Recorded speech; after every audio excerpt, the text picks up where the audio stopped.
Estas tres notas que elegimos son una muestra de lo que podemos hacer y nos gusta hacer en Caja Menor. La primera es unas cuentas alegres, que es nuestra versión más surrealista de la economía y más juguetona, y ahí hay unas cuentas alegres de cuánto cuesta irse a la mierda. O sea, que básicamente uno lo mandan a la porra, cuánto cuesta irse a la porra, que hay un sitio que se llama así, y cuánto cuesta irse a la China, a la Cochinchina, a la Patagonia, todos esos lugares que quedan en la mierda.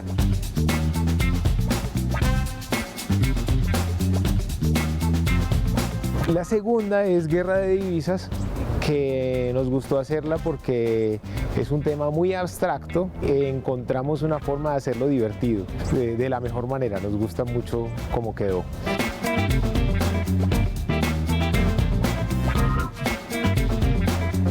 Y la tercera, que es Pioneros, es sobre la invención de la bombilla.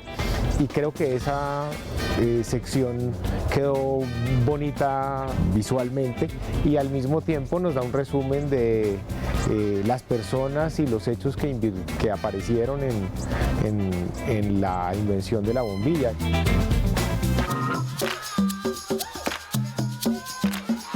Gente que vive de relación fallida en relación fallida, en noches de pasión que pudieron ser una bloqueada en WhatsApp. A ustedes que no han querido rendirse a esto del amor a pesar de que más de una vez los han mandado a, hoy en Cuentas Alegres, ¿cuánto vale irse a la mierda?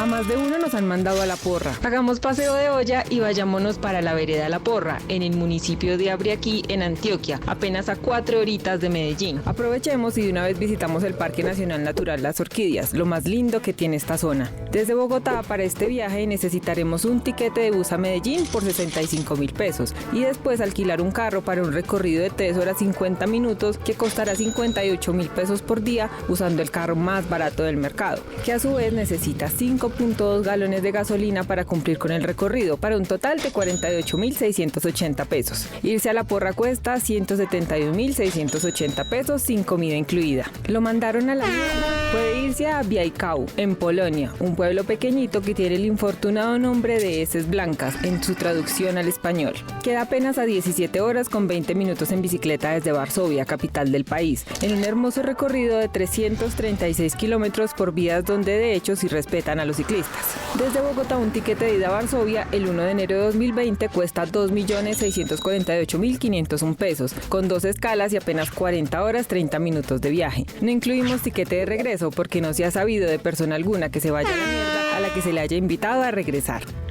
Hay gente más tierna que, cuando se enoja, dice cosas como me largo a la China y a la Conchinchina. ¡Qué viaje tan costoso, amigos! Por apenas 4.276.130 pesos puede tomar un vuelo Bogotá-Panamá, Panamá-Estambul, Estambul-Beijing, a donde puede llegar después de 41 horas 5 minutos de viaje, casi nada. Y claro, para llegar a la Conchinchina debe tomar un vuelo a Hanoi con escala en Cantón por 596.000 pesos adicionales.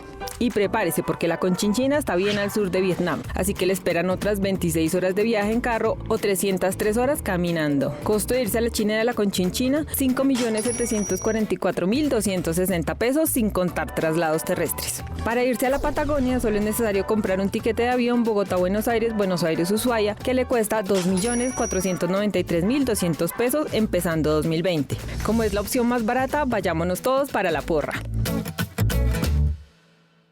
Hola amigos de Canal 13, hoy abrimos el Vademecum para hablar de guerra. Pero no se preocupen, para no ponernos tan pesimistas, hablamos de guerra de divisas. Es decir, cuando las monedas de distintos países se agarran y como consecuencia se devalúan. En un momento lo veremos más gráficamente. Imagínense algo como la canción de la pelea del siglo, solo que esta vez no es entre San Pedro y el Diablo, sino con países y sus respectivas monedas. La guerra de divisas es un fenómeno económico en donde los países deciden bajar el valor de su moneda, haciendo que valga menos en comparación con las otras divisas. Usualmente el que sale afectado es el más popular de la economía, el bonachón de esta vuelta, el dólar, pues es la moneda de reserva internacional, o sea, a la que todos acuden cuando la economía está compleja. De la guerra de divisas también hace parte muchas veces la guerra comercial, que es cuando entre dos o más países se hacen la vida difícil, aumentando las características mínimas de aceptación de un producto para que entre al país, se prohíben ciertos repuestos o insumos de países extranjeros y también se suben los aranceles para productos importados. Es decir, se vuelve un pleito que solo se fundamenta en una guerra de poderes y de la cual, según los expertos, nunca sale algún ganador. Para entender mejor este tema y en exclusiva, les traje el resumen de la guerra comercial que ocurrió en 2019 entre Estados Unidos y China. En esta esquina, Estados Unidos, con el peso de ser el mayor productor industrial del mundo, el país comercial más grande del mundo y un PIB nominal estimado en más de 20,5 billones de dólares. Y en esta otra, China, la segunda economía más grande del mundo, el país de más rápido crecimiento económico con un promedio de 10% anual en los últimos 38 años. Estados Unidos inicia el encuentro con un recto de derecha de 50.000 millones de dólares en aranceles a productos chinos. China, sin embargo, se muestra valiente y responde con la imposición de aranceles a 128 productos estadounidenses, incluyendo chatarra de aluminio, aviones, automóviles, productos derivados del cerdo y la soya.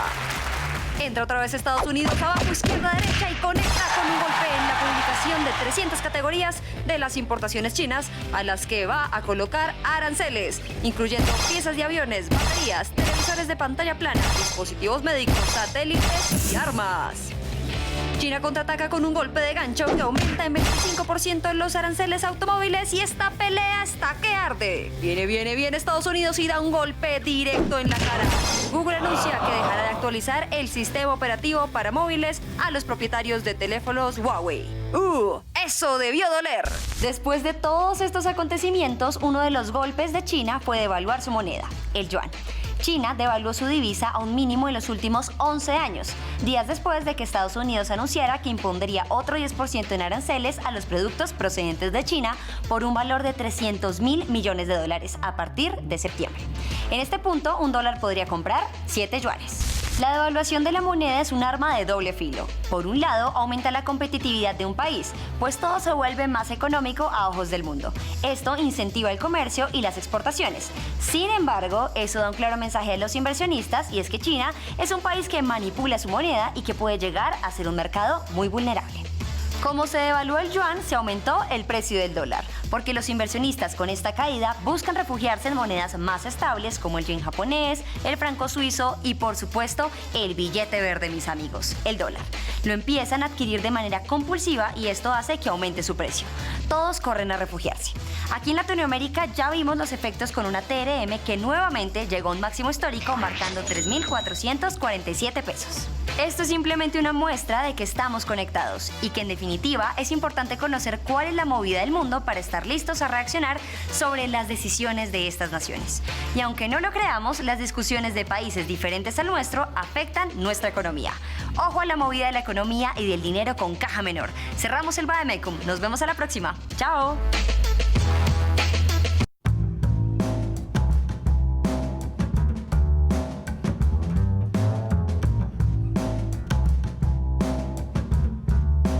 Hola amigos de Caja Menor, bienvenidos a Pioneros, en donde les contamos el origen y la historia de los inventos más curiosos. Hablaremos hoy de ese invento que iluminó el mundo entero, la bombilla.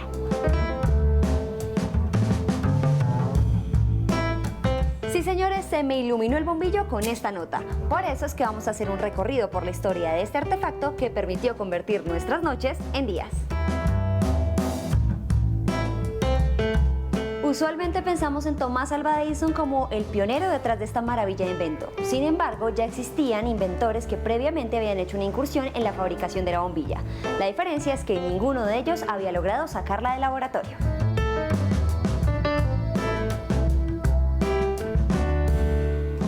Después de 1000 intentos, Thomas Alva Edison logró que su bombilla lograra estar encendida por un tiempo prolongado.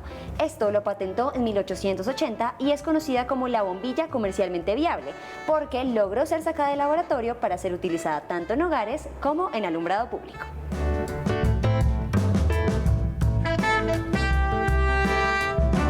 Thomas Alva Edison tuvo tuvo dos grandes aliados. Por un lado, el genio Nikola Tesla y por el otro, su patrocinador financiero, JP Morgan. Con Nikola Tesla, la historia se tornó un poco agria, porque Tomás Alva Edison le ofreció una cuantiosa suma de dinero para que Tesla desarrollara una mejora a su invento. Y cuando le entregó el resultado final, él le dijo simplemente que él no entendía el humor americano y le pagó una miseria por su invento. Mucha lámpara.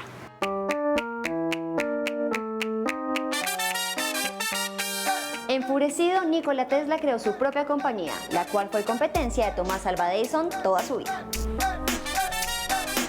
Por su parte, JP Morgan, el magnate de las finanzas corporativas, fue el patrocinador económico de Tomás Alva Edison y juntos crearon una empresita que se llamó General Electric. Lo curioso aquí es que esta empresa utilizó el tipo de corriente desarrollado por Nikola Tesla, la corriente alterna, y no la corriente directa, de la cual fue precursor Tomás Alva Edison.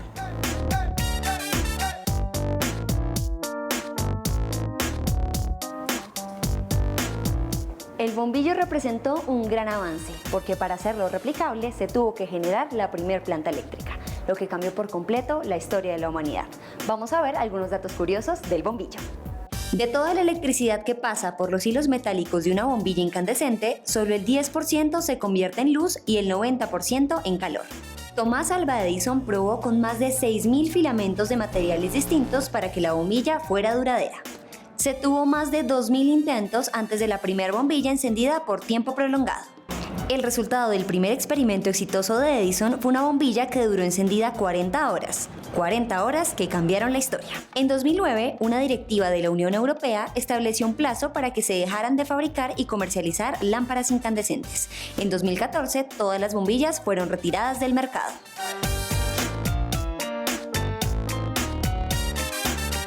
Gracias por acompañarnos en esta brillante nota. Recuerden que estamos leyendo sus comentarios con @canal13co y el numeral Caja Menor. Apague y vamos.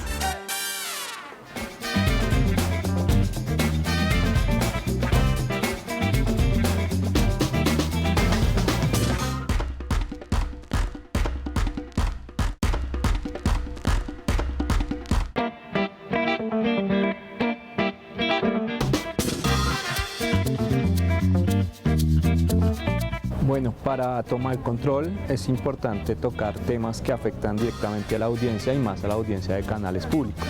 Por tratarse de televisión pública, es nuestro interés precisamente saber todo lo que tiene que ver a leyes que afectan precisamente la televisión pública. En este caso, la ley TIC lo que va a regular precisamente es la televisión a partir del próximo año, qué va a pasar, cómo se van a repartir los montos para la televisión privada y la televisión pública. Y pues por tratarse de un canal que sobrevive básicamente de los fondos de la televisión pública, pues será de nuestro interés presentar un debate precisamente en el que se argumentara los beneficios y los contras de la ley TIC, para que los televidentes pues también puedan tener una información, un panorama mucho más completo y puedan formar su propia opinión.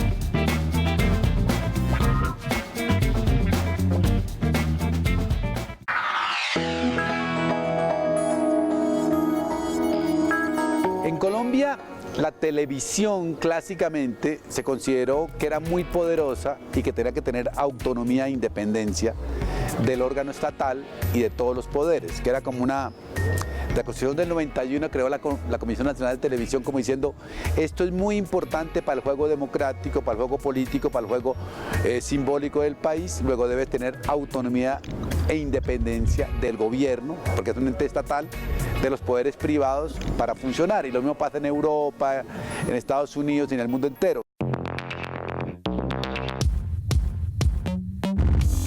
Consideramos que es una ley que le está dando poder desmedido al Ejecutivo, le está dando poder desmedido al gobierno y está dejando lo que suele ser o lo que debería ser un bastión de la sociedad civil, un refugio de la sociedad civil como son las telecomunicaciones, en manos del gobierno, que ahora decide a quién se le asigna el espectro, qué tanto del espectro se le asigna, eso es una plata, qué contenidos se hacen, qué contenidos no se hacen, qué plata se asigna a contenidos y qué plata se asigna a contratación, qué plata se asigna a cableado y antenas y ampliación de infraestructura, y nos parece que no está teniendo la gente en general participación suficiente, lo cual acaba por destruir el equilibrio de poderes que finalmente da vida a la democracia.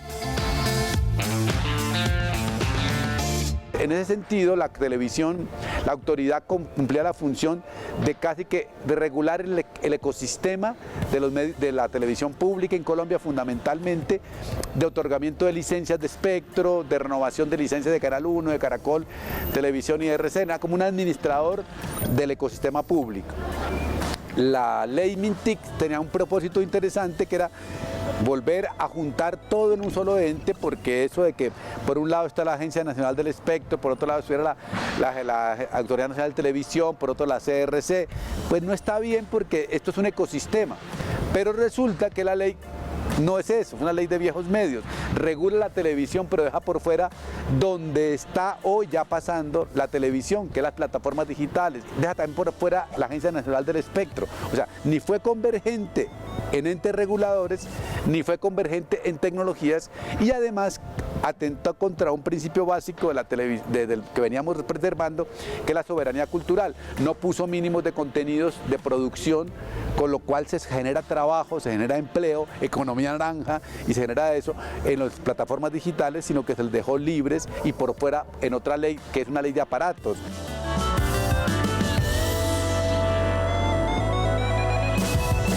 Esta ley afecta a la televisión pública de varias maneras. Para empezar, la televisión pública termina metida en un esquema de financiación que no le garantiza la producción de contenidos. Cuando Fontv se une a Fontic, cosa que es importante tener un regulador convergente, pero en este caso, cuando quedan cobijadas o adscritas al Ministerio de las TIC, el gasto está completamente determinado por el Ministerio de las TIC, por una comisión de 8 personas, en donde 7 están nombrados con injerencia directa del gobierno y solamente una pertenece, y no en la regulación del gasto, a la sociedad civil por concurso público. Afecta porque no se sabe ahora qué va a decidir en medio de esta concentración de poder tan grande, qué va a decidir el Ejecutivo, de qué plata se gasta así y qué plata no se gasta en contenidos, cuando antes Fontv se gastaba al menos el 60% de su cifra total en la producción de esos contenidos. Ahora eso se va para contratación, se va para ampliación de infraestructura, que es muy importante, pero que no es una forma de hacer crecer a la televisión pública ni a la radio pública.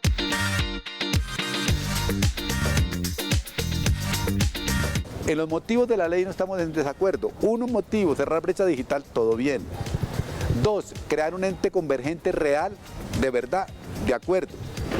Pero eso no significa que entonces a raíz de eso perdamos soberanía audiovisual, y segundo, que todo se vuelva gubernamental. Entonces decide a quién le da licencias, cómo le da licencia, cómo las vigila, cómo le da los concursos, a quién le entrega la plata, a quién le entrega la plata. Eso es volver al Frente Nacional, que con el Ministerio de Comunicaciones entregaba todo directamente. Esas funciones de otorgar licencias, de regular contenidos, de entregar por concurso los contenidos de la televisión pública y del Fondo de Televisión Pública y Fontix, lo haga un organismo autónomo e independiente. Eso no pasó. Es decir, el gobierno tiene sin ningún tipo de contrapeso la mayoría de esa comisión, y pueden decir qué contenido se va y qué contenido no va, y de esa manera es muy posible que se nos esté legalizando la censura en la cara y nos quedamos con un país en donde el gobierno es el que decide qué va en la televisión pública. No, los contenidos locales no importa porque estamos enamorados de Netflix, entonces hagan lo que quieran. Supuestamente el mercado es sabio. Europa acaba de poner que 30% de los contenidos de todas las plataformas digitales debe ser producido en Europa. Si es producido en Europa, ya es hecho por locales. Eso asegura que la estética local está presente, que la industria local está presente, que habrá empleo para actores, para directores, para realizadores, para guionistas, para todo eso. Y la televisión pública, por el sistema de financiamiento que quedó, va a estar desfinanciada en 5 años máximo, porque los recursos que llegaban no van a llegar, porque ahora pueden pagar en especie y ya no tenemos la plata que viene de las licencias, porque se le rebajó a Caracol, RCN, Cite TV y todas las licencias. Ya no va a llegar menos plata de la suscripción de cable y de satélite. Netflix sigue sin pagar nada al fondo de medios públicos o de TICs.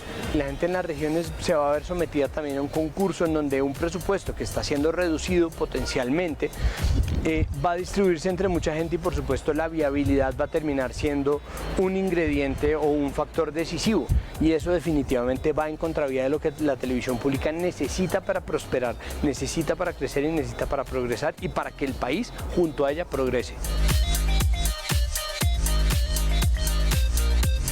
Pues todo el panorama es seguir creyendo que las tecnologías salvan el mundo y que una tecnología no necesita contenidos, que una tecnología no necesita cultura, que la economía naranja no necesita la I de la identidad. Mataron la soberanía audiovisual colombiana, los canales regionales a futuro, porque básicamente no va a haber plata para producir contenidos.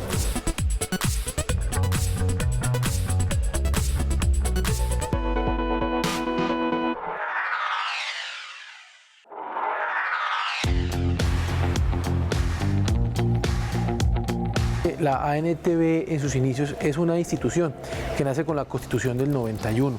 Del año 2012 se reforma mediante la Ley 1507 y es una entidad que, en mi opinión, cumplió con su tarea, con lo que tenía que hacer en el marco de la realidad que teníamos en Colombia y en el mundo entero en los años 90. Contribuyó a fortalecer la televisión pública y dio resultados muy importantes en temas regulatorios, pero también en temas de políticas públicas. No obstante, hoy en día estamos en una realidad donde ya la infraestructura y la plataforma y el mecanismo mediante el cual se presta un servicio es indistinto para el usuario. Tú consumes contenidos de la misma manera por un celular, por un computador, por una tablet, por un televisor, y eso es lo que se llama la convergencia tecnológica. Todo converge hacia una misma infraestructura y hacia una misma plataforma. En ese sentido, cuando nuestra realidad tecnológica dicta que todo se presta bajo la misma infraestructura, pues ya no tenía ningún sentido en el país contar con instituciones que estaban diseñadas cuando los servicios funcionaban de manera independiente. Con lo cual, lo que hicimos en la Ley 1978 fue darle al Estado colombiano una estructura institucional mucho más eficiente que reconoce esta realidad. Un solo mecanismo de prestación de servicio, una sola entidad. La Autoridad Nacional de Televisión tenía funciones en materia de política pública que por su propia naturaleza de las funciones pues pasa al Ministerio TIC como órgano rector de la política pública en materia de comunicaciones y por ende en televisión. Pero en lo que tiene que ver con regulación, esto es en materia de mercados, tema de competencia en los mercados audiovisuales, temas de calidad del servicio audiovisual, temas de protección de los usuarios, pero además en contenidos audiovisuales, la regulación pasa a estar en cabeza de la Comisión de Regulación de Comunicaciones. Entonces, de esta forma se dividen las funciones. Lo que es política pasa al órgano natural de política y lo que es regulación pasa al órgano independiente y autónomo, que es la Comisión de Regulación de Comunicaciones, que, valga decirlo, con la Ley de Modernización TIC adquiere personería jurídica propia. Esto quiere decir que deja de estar adscrito o vinculado al Ministerio TIC y se crea como una unidad administrativa especial sin control jerárquico por parte del Gobierno Nacional, y esto es muy importante resaltarlo porque le da la real independencia al órgano regulador. ¿Cómo quedó conformado el regulador único? Quedó conformado con dos instancias de decisión. Una se llama la sesión de Comisión de Comunicaciones, que se encarga de toda la regulación de los mercados como tal, la provisión del servicio público de telefonía, internet, televisión por suscripción y el sector postal y el sector de las emisoras o la radiodifusión sonora. Ahí hay 5 comisionados. Una es la ministra o ministro de las TIC en su momento. 2 es un comisionado que nombra el presidente de la República y 3 comisionados, es decir, la mayoría, son elegidos por concurso público, donde cualquier colombiano que cumpla con los requisitos técnicos, académicos, de experiencia que quedaron plasmados en la ley puede participar, y si es el ganador del concurso pues será el comisionado, y es lo que en estos momentos ya se está desarrollando y está en cabeza del Departamento Administrativo de la Función Pública. Luego está la otra instancia de decisión, que es la que tiene que ver con la defensa del pluralismo informativo y con la defensa del televidente y el tema de contenidos. En esta segunda instancia, que se llama la sesión de Comisión de Contenidos, está conformada por 3 comisionados. Uno es elegido por los canales regionales en su autonomía, y así quedó escrito en la Ley 1978, y 2 son elegidos por concurso público, donde también cualquier ciudadano colombiano que cumpla con los requisitos de la ley y se gane el concurso pasará a ser comisionado. Entonces, como verás, primero, es una entidad que tiene todas las herramientas garantizadas por la ley, funciona de manera independiente y además en la toma de decisiones en ninguna de las dos instancias el gobierno tiene mayorías, sino que tiene una presencia en una sola de las instancias para garantizar la coordinación que siempre será saludable, tanto para garantizar el goce efectivo de los derechos a los ciudadanos como para el desarrollo social y económico del país. Es que la independencia está dada y garantizada por la Constitución Política de Colombia. Colombia es un Estado social de derecho, multidiverso, con participación de todos los estamentos y todos los sectores, donde se garantiza el pluralismo informativo, la participación ciudadana, y si nos vamos al artículo 20 de la Constitución, pues el derecho a la información, el derecho a formar medios de comunicación y la prohibición de la censura es del orden constitucional. Por lo tanto, ninguna ley puede coartar lo que ya está garantizado por la norma de normas que es la Constitución.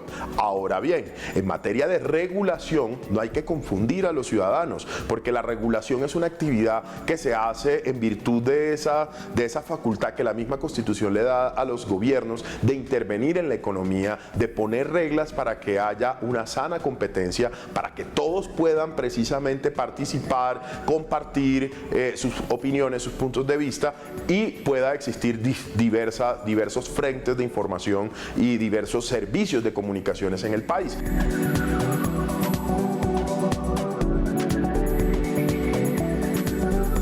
Surgen nuevas tecnologías, cuando surgen nuevos servicios, como son los servicios over the top u OTTs, en sectores como el nuestro, como el de comunicaciones, donde hay OTT del sector audiovisual, OTT de voz, OTT de mensajería. La responsabilidad del regulador es hacer un monitoreo constante de cuál es la realidad de esos mercados y solo intervenir cuando sea necesario.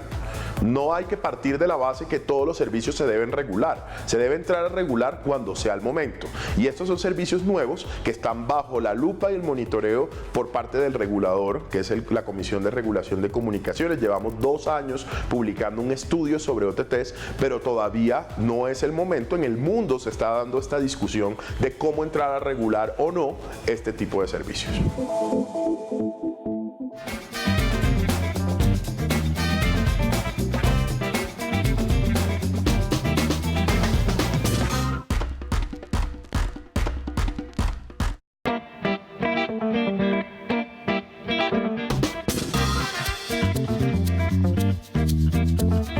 La Orquesta Sinfónica de Chapinero es importante para, digamos, 2 esferas de la cultura de Colombia, el rock y el humor, porque básicamente es un grupo inventado por Eduardo Arias y Carl Kloder a finales de los años 80. Ellos se inventaron a la par que Eduardo Arias tenía la banda Hora Local.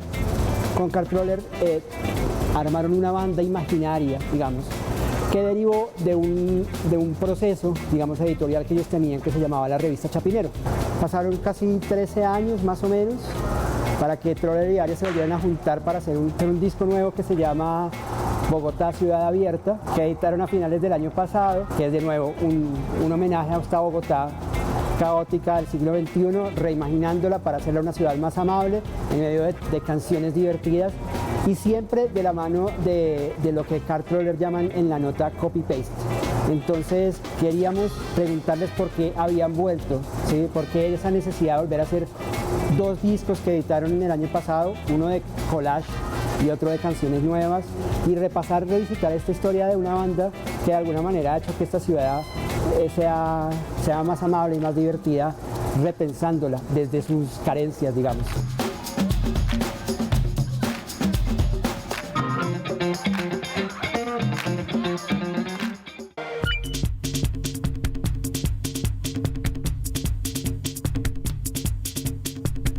La Orquesta Sinfónica de Chapinero nace cuando decidimos acabar con la revista Chapinero. La revista Chapinero duró 10 años, la década del 80, y para los 90 decidimos que teníamos que hacer algo distinto. Y fue cuando dijimos, bueno, pues hagamos finalmente un grupo de música, que es lo que queríamos hacer antes de hacer Chapinero. Carly y yo nos conocimos o empezamos a trabajar, si se puede utilizar la palabra trabajar, en el colegio en un grupo de rock que se llamaba Heckelbats, en el que estuvimos 3-4 años y del cual salió un poco también la idea de hacer humor, porque en los ensayos nos poníamos Carly y yo como a hacer parodias de comerciales de televisión, de música del distrito, pues de slogans, de jingles. Entonces realmente la revista Chapinero nació desde esa época. Lo que pasa es que ni Carly ni yo éramos músicos y en esa época pues hacer demos, hacer una canción pues era una cosa completamente nada que ver con ahora. Decíamos que éramos rockeros de fotocopia porque no realmente tenía el espíritu de una banda de rock, las secciones, las portadas que hacíamos en la revista, pero pues no tenía nada musical. En ese entonces estaba empezando lo de hacer música casera, de garaje, ¿no? Los DJs empezaban a sacar discos, ya no eran solamente los músicos, y dijimos, Eduardo, eso es lo que hay que hacer ahora.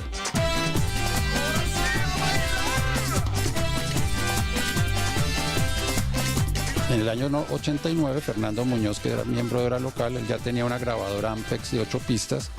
Entonces él y Ignacio Villegas hicimos como un estudio de grabación donde Fernando y empezamos a hacer todas estas canciones. Como es una parodia de la portada, había que incluir diferentes personajes y decidimos poner los personajes que más o menos aparecían en la canción de Revolution Number 9 de abril.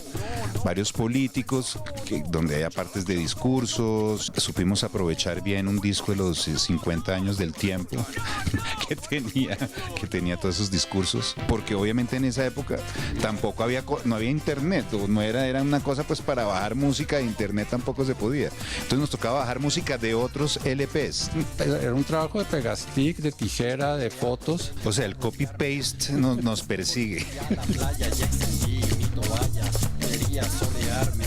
Y en el año 97, pues Carly y yo decidimos reimprimir el CD, pues me lo echó el vinilo, pasarlo a CD de Gaitanista, y le propusimos a Humberto Moreno que si él no lo distribuía, dijo que por qué no hacíamos un disco. Entonces él nos alcahueteó Transite bajo su propio riesgo, y Félix Riaño se trajo aquí a esta casa, a la sala de esta casa, un teclado Workstation, y lo grabamos acá en esta casa. En ese disco Carly y yo lo único que hacemos es hablar o cantar. Fue la época del pico y placa, entonces la Bogotá ciudad abierta de ese álbum se refiere un poco al pico y placa, que era como una novedad. Pero ese disco, además, don Humberto nos dijo, quiero que sea un disco de Bogotá, porque ese es el tema que ustedes dominan, ese es lo de ustedes. Entonces nos centramos, bueno, de las que teníamos, cuáles funcionan como Bogotá y qué hacemos nuevo para completar el disco que tenga que ver con Bogotá. Entonces, por ejemplo, la de César Rincón, pues uno podría decir que no, pero sí, la Plaza de Toros de Santa María, y entonces sí es de Bogotá, y aquí pues hay muchos taurinos por ahí todavía muy activos además. Entonces, de alguna manera casi todos los temas tenían que ver con Bogotá.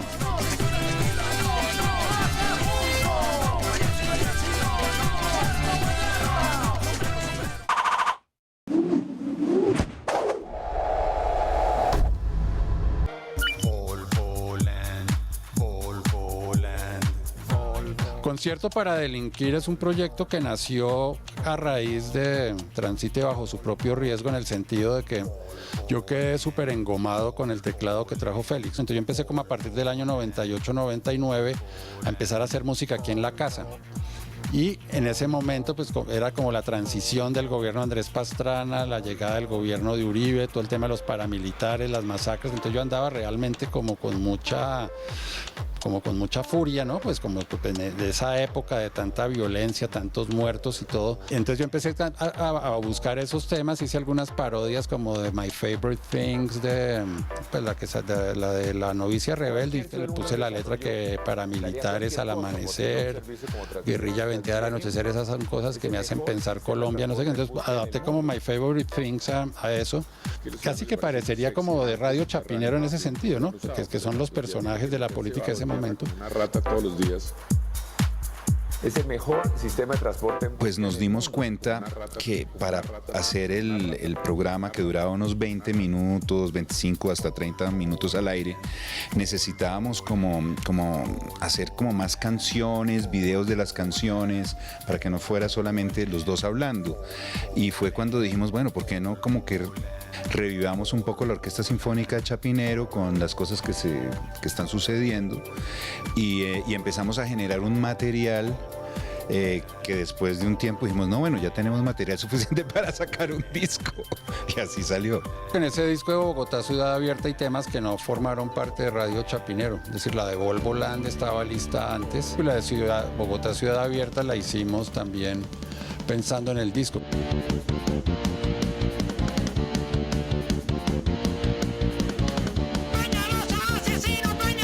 Decidimos lanzar los dos discos al mismo tiempo, siendo que copy-paste era una idea que habíamos tenido, pues yo creo que desde hace como 10 años o más, y hicimos algunas cosas como de tratar de hacer canciones donde nosotros no interviniéramos musicalmente con ningún instrumento, ni siquiera con voces, sino a raíz de juntar y mezclar, como el disco de su nombre lo indica, antes se iba a llamar Chapinero Pirata o algo así, que a la final es lo mismo, porque pues es como coger una cantidad de apartes de canciones conocidas y armar a partir de eso nuevas canciones. Y después como que dijimos, no, esta vaina nos van a demandar, y decidimos no hacerlo. 4 años después, cuando sacamos el otro, dijimos, no, saquemos el del que nos van a demandar. Gratis. Sí, y lo hacemos gratis, exactamente. Porque de esa manera, pues no infringíamos en ningún delito, porque lo estábamos regalando, no nos estábamos lucrando, ¿no? Claro que la verdad nunca nos hemos lucrado con eso, o sea que podríamos venderlo o regalarlo.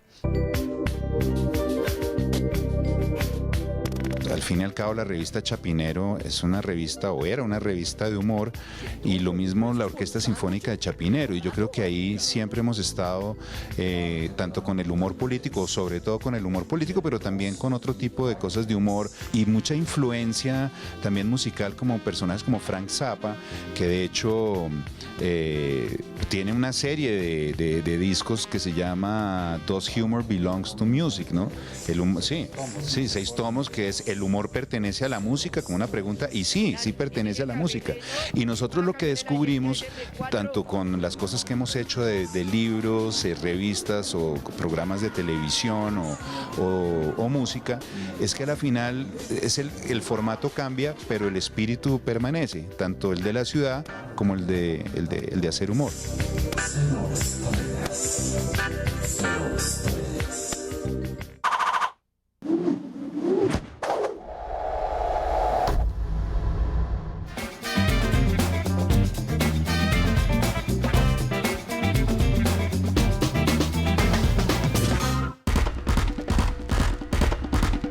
El proceso de producción para elaborar el contenido sobre satanismo partió de la idea principal, que era exponer realmente de qué se trataba este movimiento religioso, por así decirlo, ya que existe un gran estigma y como que todos tenemos una visión diferente de lo que es realmente el satanismo. Entonces lo primero fue como indagar un poco dentro de la misma historia del satanismo y cuáles son sus vertientes, porque cabe resaltar que el satanismo no es solo como una religión y ya, sino que tiene diferentes vertientes, como sucede tanto en las religiones judeocristianas. Y finalmente, con todos estos procesos, lo que encontramos es como, o la conclusión a la que se quiso llegar, es mostrarle a la gente realmente que pues el satanismo no es una religión como la gente lo mismo la ha manifestado, incluso la religión opositora, que viene siendo todo lo católico y lo cristiano, sino que al igual que otras expresiones religiosas, ellos tienen sus doctrinas, tienen sus rituales. Lo importante y la conclusión a la que se quiere llegar con este tipo de contenidos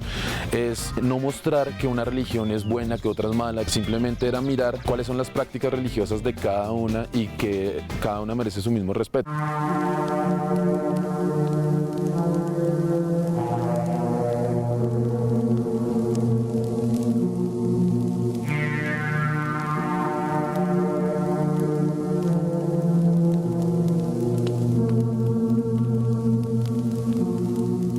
Satán soy yo. Satán significa ser el maestro de sí mismo.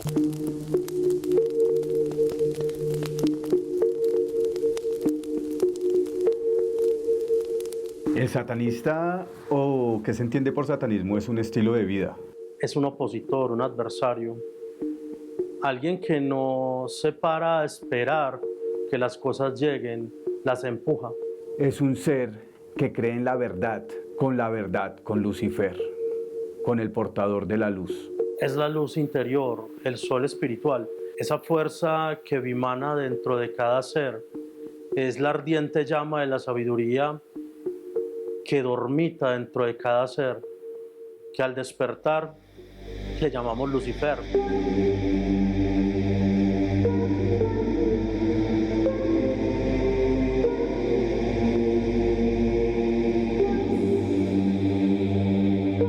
Hay mucha gente que cree que el ser satanista es el que coloca música metal y por dentro de la casa o ya está matando animales o pájaros, gatos, cosas así por el estilo.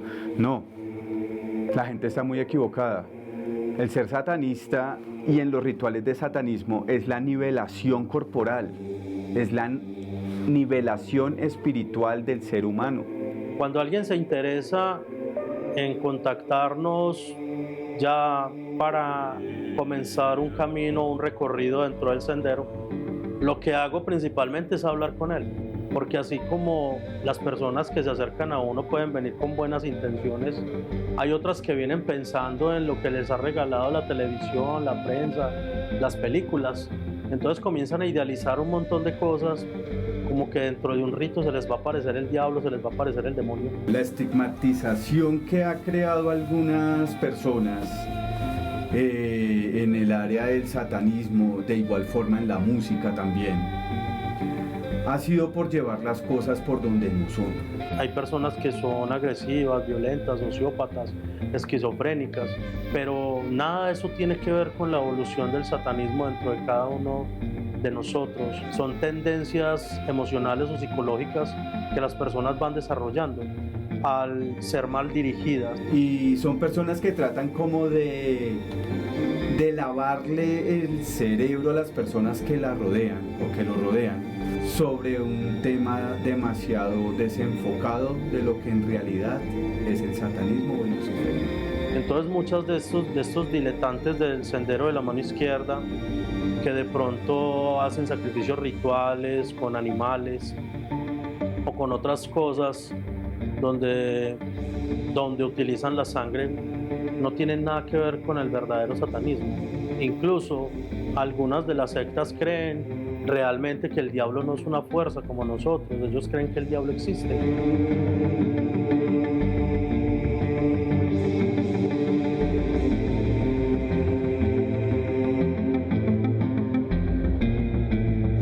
Desde el punto de satanista, son las mismas personas las que se están autodestruyendo. ¿Por qué? Por no creer en sí mismas. Cada uno va aprendiendo de sus errores y cada uno se va ganando su puesto en el cielo o en el infierno, aunque estos no existan.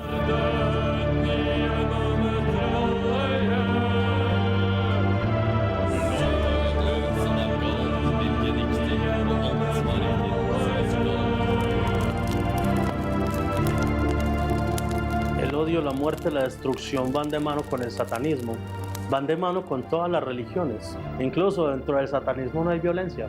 Si deseas destruir a alguien, si sientes que esa persona está atacándote de alguna manera, ¿qué es lo que hace un mago, un satanista, un ocultista? Lo que hace es crear una ceremonia y exteriorizar toda esa energía negativa que lleva adentro o con la que lo han estado cargando.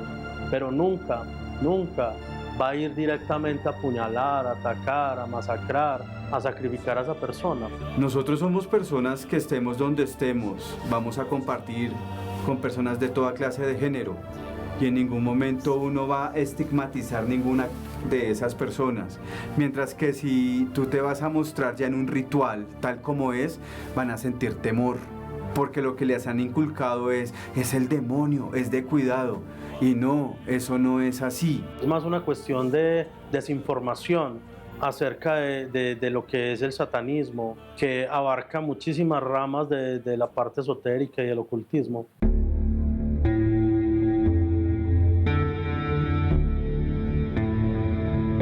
Una vez que es un paso hacia adelante ya no vas a poder devolverte. Esa de pronto dentro de la magia es la única regla implícita que hay. Una vez que es el paso hacia ese autodescubrimiento, ya no te puedes volver hacia atrás.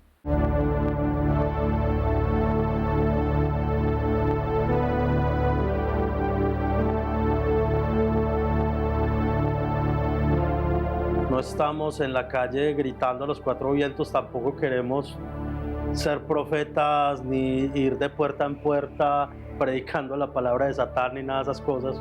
No nos interesa. Entonces, las personas que de pronto llegan a conocernos, a conocer nuestro grupo, los integramos como si fueran parte de él o como si siempre hubieran sido parte de él. ¿Por qué? Porque no nos interesa juzgar al ser como tal. Entonces no nos sesgamos a que este es cristiano, este es judío o este es un diletante evangélico. Nada de eso, no nos interesa. Pueden haber 5 o 10 religiones rodeando un satanista y es normal, tolerancia 100%.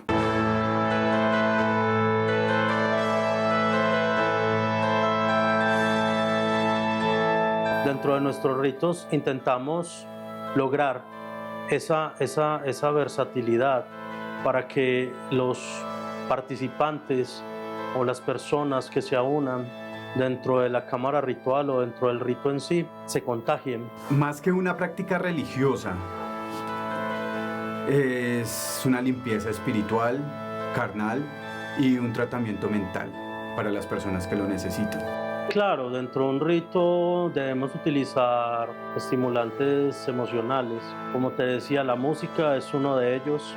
La vibración tonal con la que yo puedo manejar el rito también influye dentro de esa hipnosis colectiva, por decirlo de alguna forma.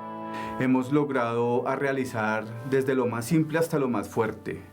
Lo más simple son limpiezas de cuerpos con baños, con cremas. Y ya lo más fuerte son rituales de limpieza interna, desintoxicación. Se ha logrado trabajar con ayahuasca, chimú, el mismo chimú nos ha colaborado también en esos rituales. O también nos ha ayudado la chamana, que es una bebida de la Sierra Nevada de Santa Marta. La marihuana, algunas veces, a veces los inciensos, que a veces hay inciensos que son muy fuertes, dependiendo del tipo de ritual que vayas a manejar. El color de las velas, la intensidad de los aromas, todo eso produce algún efecto psicotrópico dentro de la mente. Para iniciación de ese ritual siempre se va a manejar la hoguera, la invocación de los elementales del fuego, se va a realizar lectura de tabaco, ofrecimientos y pagamientos al fuego, y ya ahí sí viene lo que es la toma. Lucifer, emperador omnipotente, creador del reino oscuro, conjuro, adjuro y vuelvo a conjurar tu sagrado nombre, que es eterno, viviente y verdadero. Hago el llamado a los espíritus de la caída, de la rebeldía. Lucifer, Padre, tú estás en el trono que otorga el conocimiento a los hombres de la tierra.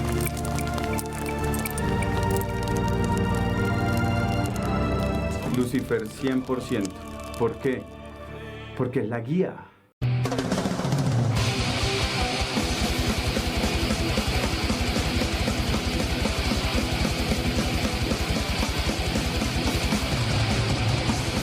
¿Qué implicaciones tiene el satanismo dentro del black metal? ¿Qué relación? La relación es maravillosa, porque muchos de estos muchachos son partícipes de toda esa gran energía que se está manifestando. No lo está educando a destruir, lo está educando es a perseverar, a alcanzar, a obtener, a crear, a educar. Aunque personalmente, hoy en día ya deberíamos dejar esa cuestión de hablar del cristianismo, de decir que son nuestros enemigos o no. Eso yo creo que es un punto de vista bastante sesgado. Uno no debe sesgarse, no debe cerrarse a otras culturas, a otras religiones, porque dentro de cada religión hay algo muy bonito y maravilloso, al igual que dentro de cada persona. Dios puede ser una sola persona, pero lo que te he dicho siempre va a haber un agradecimiento. Y ese agradecimiento siempre se va a juntar con la magia negra. Cada uno debe escoger su camino de acuerdo a lo que le dicte su voluntad o su conciencia o su estado de ser. Lo importante es cómo lleves tu vida, cómo seas feliz, eso realmente es lo importante.